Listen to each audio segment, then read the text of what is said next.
Kama tutakuwa na darasa moja tu zaidi katika shule, sisemi kwamba hakupaswi kuwa na darasa la hisabati. Pamoja na darasa la hisabati, kipindi kinachofuata kinapaswa kuwa sayansi ya kutaalamika. Basi ulimwengu utakuwa tofauti kabisa. Mara nyingi ninahisi vibaya kwamba Uhindu umepewa chapa kama dini katika ufahamu wa magharibi wa dini. Uhindu kwa kweli ni sayansi safi juu ya kila kitu. Sayansi ambayo haijachafuliwa na makampuni ya ufadhili wa fedha na iliyowekwa matokeo matarajio. Tazama, utafiti wowote wa kisayansi, matokeo huja hasa kama mfadhili alivyotaka.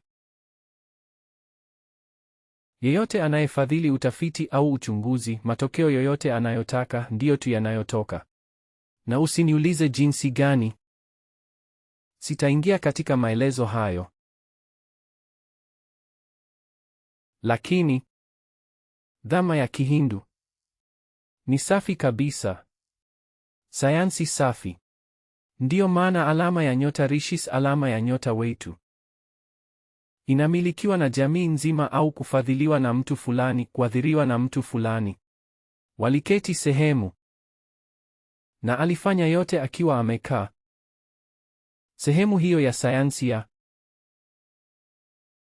ilipitwa mbali na jamii, nzuri na mbaya, sahihi na isiyo sahihi. Hata si tu ufadhili wa athari chanya, hata uharibifu wa athari hasi yetu. Wataalamu wa kiroho walijitenga kabisa. Tazama Puranas zote. Ilifunuliwa wapi?